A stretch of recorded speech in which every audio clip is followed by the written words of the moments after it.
everyone.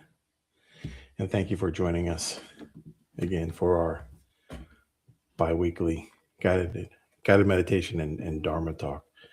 I am delighted to have you here with us. Absolutely delighted to have you here.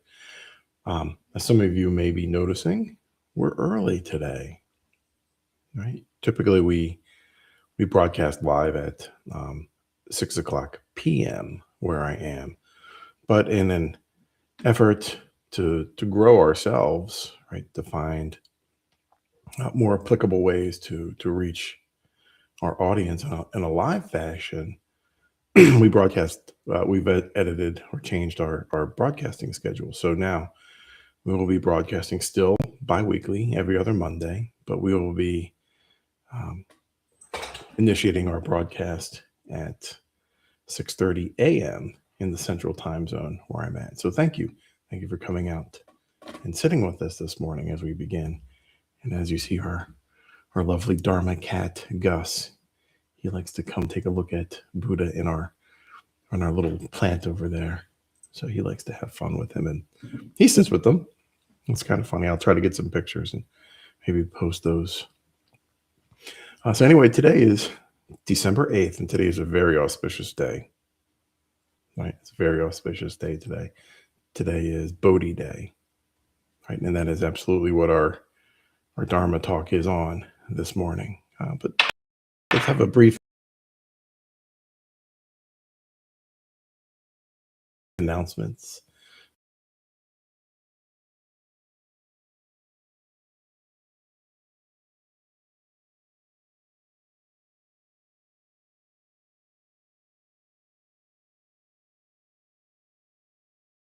Discounts and so forth for our Dharma Institute. And so, yes, thank you. And so let's begin with our 3 jewels. I take refuge in the Buddha. I take refuge in the Dharma. I take refuge in the Sangha. Satu, Satu, Satu. Very good. So, like I said, today is Bodhi Day, right? It's a celebration and recognition of the Buddha's birth, his awakening, his enlightenment. And it's a day that we get to reflect on ourselves. What are we doing? Right? How are we practicing? How are we growing to evolve our own practice? Right? And that's important. And in many Mahayana traditions, it's December 8th. Right? It's December 8th. And as well as Theravada and all the other traditions, I suppose. But the word Bodhi itself means awakening or enlightenment, right? It is the moment when Siddhartha, right, Gautama, after years of intense spiritual seeking, realized the ultimate truth of existence and suffering, and thereby becoming the Buddha or the awakened one. And that is what Buddha means, the word itself, awakened one. And so it's an acknowledgement of someone, right? Anyone, we all have Buddhahood within us, and we can all work and strive for that awakening presence and that awakening being within us, and notice the suffering of the world in a much more in a much more different light, right? In a profound light. But why do we celebrate this day? Why do we mark this day? And it's because the Buddha's enlightenment it's not just a historical event, right? It is a historical event, but it's not only a historical event. It's the profound possibility demonstrated for all of us. And that's what's important to realize, right? We all have the ability to awaken our Buddhahood. And so it's a potential that we can strive for with diligence, and perseverance, right? And skill. So Bodhi Day celebrates this potential for awakening that lies dormant within every sentient being. And that's important to realize. It's an important distinction. Sentient being. Sentience is awareness, right, of ourselves, of our own personal existence, right? Uh, Many philosophers out there you may think or may recall, I think, therefore I am, right, by Rene Descartes, right? And that has a lot to do with it, right, being sentient. But to truly understand Bodhi Day, we can briefly recall the journey that led the man, Siddhartha Gautama, to that fig tree or to that Bodhi tree. And the prince, Siddhartha was a prince, right? And he had all the princely, you know, benefits, right? He was shielded from the realities of suffering by his parents, by his father. Remembering that Buddha's mother, she passed away, right, about a week after his birth. And so his father, received messages, or fortunes, his future from various, astrologers and wise men back in the day. And so revealing his future to be a great person, a great conqueror, right? But we have to think about the word. What does that mean to conquer, right? And so a different ascetic, different astrologer revealed to his father that, he's going to become a great ascetic. So being a warrior king, right, his father didn't want that. So he shielded Siddhartha from all of the suffering of the world, right? He had a completely comfortable existence, never had to leave the palace. And so his comfortable existence was shattered, like any person, right? We all have questions. We want to explore more and see what's out there. And so did Siddhartha, right? And his beliefs, his worldview was completely changed, right? When he saw, his foresights, right? An old person, remembering that Siddhartha never saw an elderly person in the palace walls, nor did he see a sick person. So that was the second person that he saw, or a corpse, right? Or that funeral procession. He never saw any of this. And he certainly never saw the ascetic or a monk. So these sights that he saw ignited him in that unshakable resolve to find the source of suffering, and if possible, its cessation, right? Or how to stop that suffering.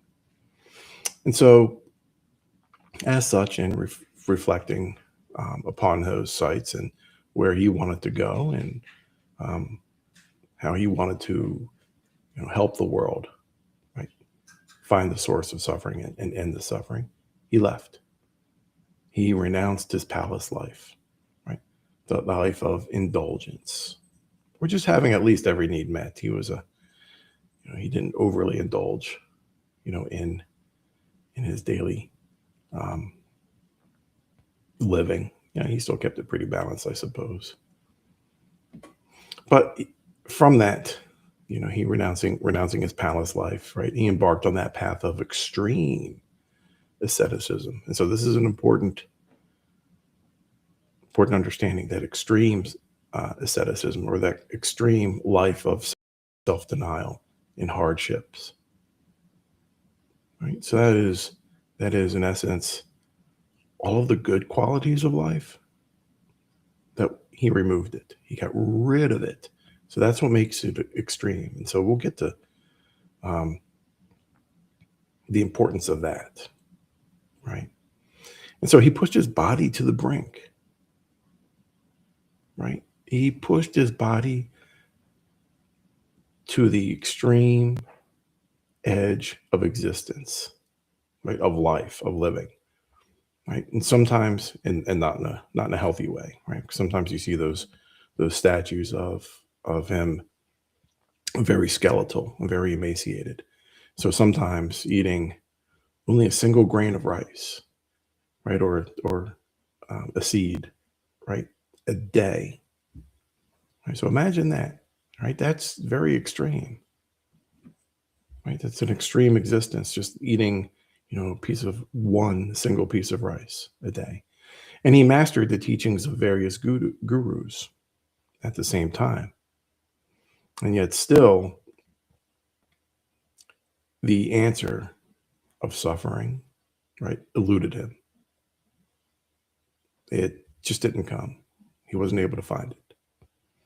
And so he realized after that that the path of extreme self-denial was no better than his earlier existence of having complete self-indulgence, right? Having everything all at the same time, having more than enough.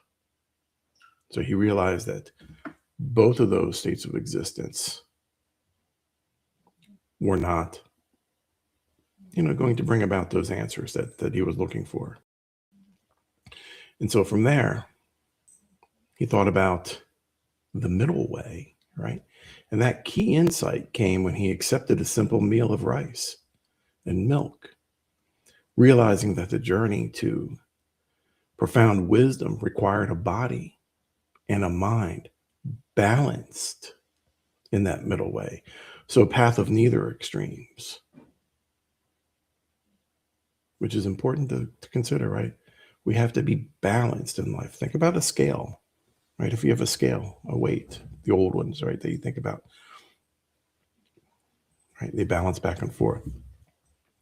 And so it was this restored strength and clarity that allowed him, right, to sit beneath that Bodhi tree, right? And he made a vow after that moment, after that young lady brought him food, which is another really beautiful story, right? Because it taught him about gratitude and graciousness. But while he sat under that tree, right, he made that vow that he will not move from that spot until he's attained enlightenment, even if his body wasted away. He was so determined to come to that conclusion, to come and discover that answer of the existence of suffering. And so he sat there. I'll tell you what, it's a good point for a question. A good opportunity for a question. Go ahead into the chat if you like. How many days did he sit under that Bodhi tree? Right? If you want to type that into the chat, I'll try to read it as best as I can.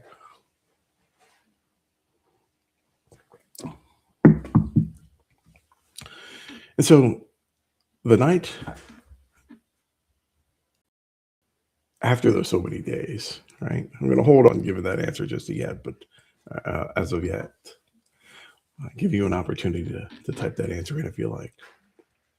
But after those number of days under the Bodhi tree, right, it was not a peaceful retreat, right? So sometimes we see that serene picture or that drawing of him sitting under the Bodhi tree with a calm smile. Those must be much later, right? When those artists depict him sitting there, because that very final night, it was a battle, right?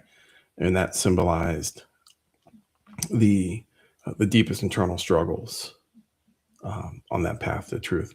So he had that battle or that assault by Mara, right? And so according to that tradition, right, to the story, as Siddhartha meditated, right, the demon Mara, right, the embodiment of temptation, illusion, and self, arrived to distract and frighten him, tried to push him away. Mara knew that he was very close at that point, right? And so Mara presented him his three daughters, right, with all those temptations of desire,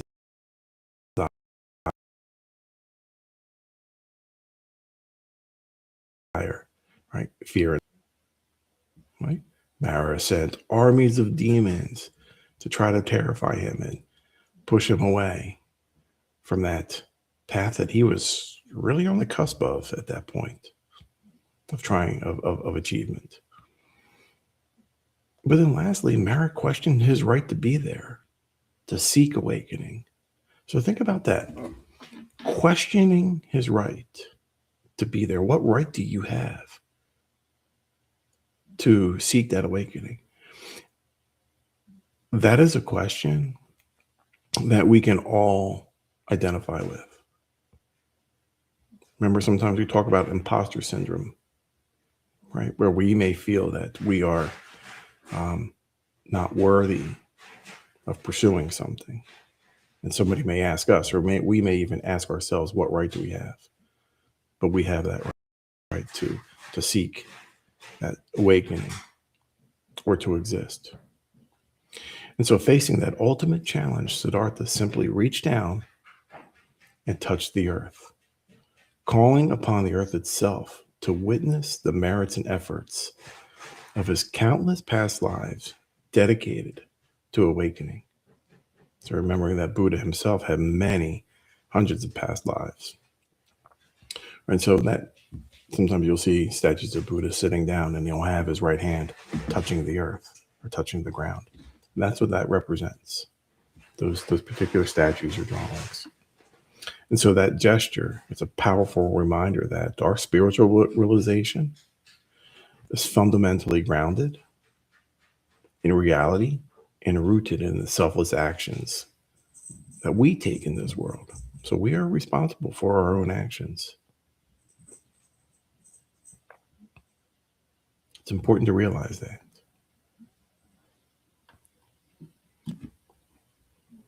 And so those 3 nights, the 3 nights afterwards, right, Buddha sat there, and as Mara's illusions dissolved, Siddhartha entered deeper states of insight, of realization.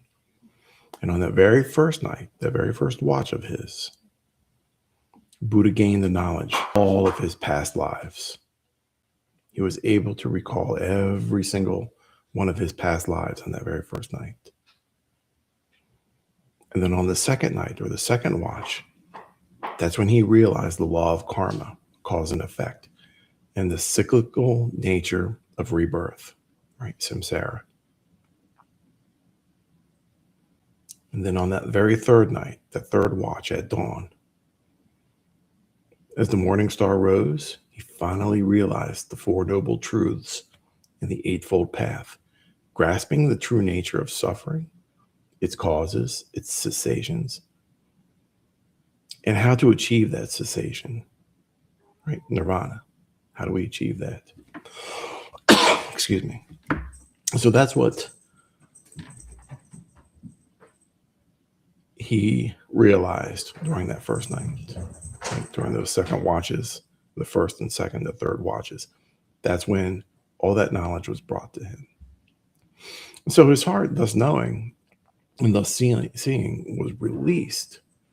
Birth is ended, the holy life fulfilled, the task done. There is nothing further in this world. So he's did a lot of achievements, right? Those vast achievements in that one night after defeating Mara. And so Bodhi Day is not simply a day to remember his past achievements, present potential. We all have that potential. Siddhartha, he set out to find that answer, cause of suffering, to end suffering. And he was very strongly resolved, right? We've all been strongly resolved with many different tasks in our lives, I'm sure, right?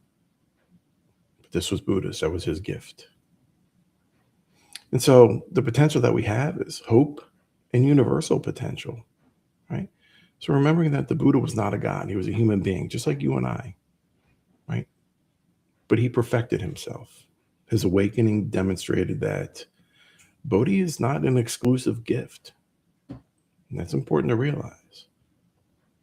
It's not an exclusive gift that our parents can give to us, that we can go to the store and buy. Right? We have to work for it, though. And that's the natural and inherent state of the mind. It's temporarily obscured by false conceptions and attachments. Right? So Bodhi Day is the realization of hope, and hope that we too can overcome that illusion, right, of the ego and the self, and realize the unconditional freedom of awakening.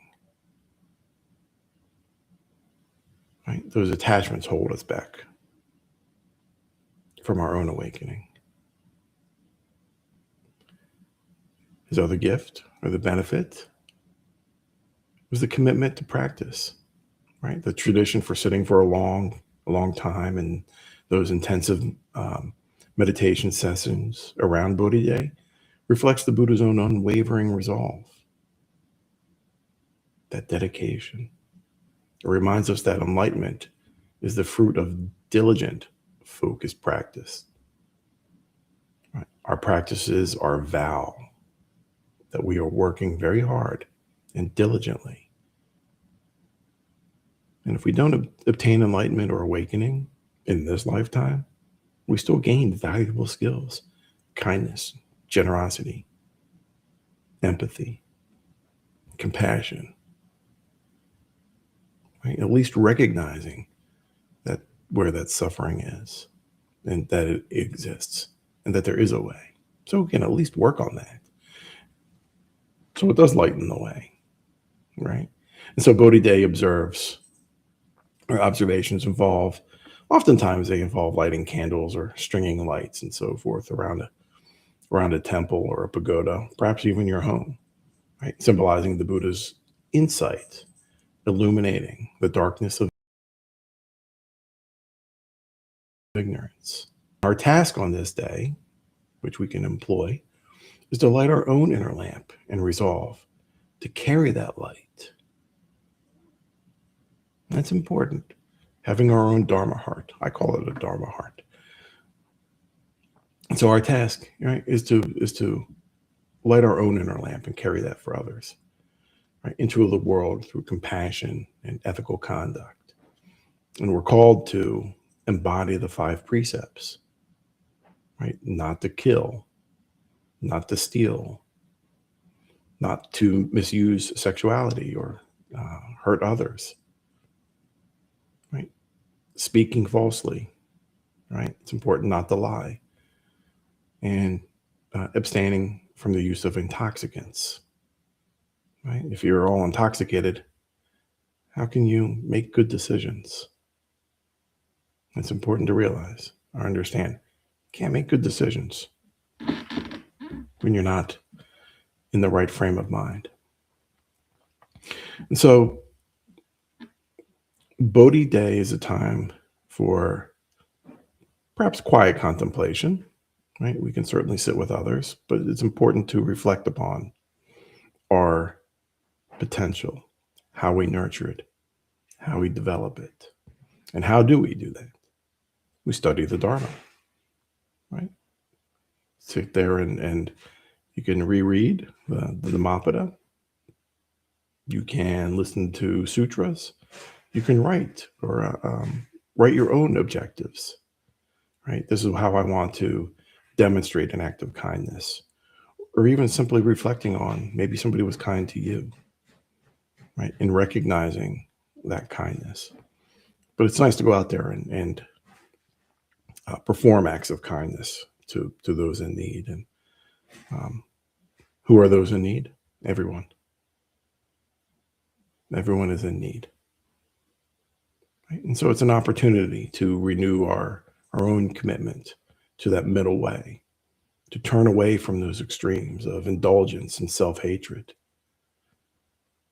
How many of us throughout the day may think, you know what? I will go back and take more of whatever it is. Right? That can be a sign of indulgence, of greed. And that's one of the 3 poisons, right? Greed. We can sit there and sit still, right? That's where we do our contemplation, our reflections on maybe past mistakes, how we can learn, how we can grow, how we can evolve, and not make those. It's important. Self-reflection is important. And loving ourselves, right? We do not want to hate ourselves. How many times have you perhaps regretted something that you've done, right? Or looked at yourself in the mirror and don't like what you see. So learning to let go of those thoughts, just to work on ourselves, to be a better person towards ourselves, to love ourselves and to love others as well. And so we sit there and we look deeply into the nature of our own mind. Why do we do what we do? Why do we have those thoughts? Right? Are they harmful, or do they help us on our path, our journey towards awakening and enlightenment? So it's important that we sit there and develop and reflect on why we do what we do. What is the nature of existence? Would you be the same person in a different body? So just as the Buddha called on the earth to witness his unwavering resolution, on this Bodhi day, today, call upon your own potential for wisdom. How can you make wise decisions? Do you make wise decisions? What's involved in making a wise decision? And so we can all and let us resolve, to step onto that path that he illuminated. Right? That path of the Four Noble Truths and that Noble Eightfold Path, so that we too can see the end of suffering. Right? Nobody wants to suffer.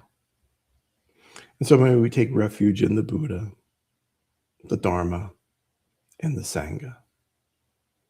And may all beings be awakened. It's an important realization that we can all work towards and try to nurture. Dharma Cat wants to come see us. Come on down, Gus. Say hi. So all sentient beings, including cats, have that ability, I suppose. So I didn't see anything in the chat. I may be misreading it or missing it in general. But how many days did Buddha sit under that Bodhi tree? 49. And you'll notice in a lot of traditions, 49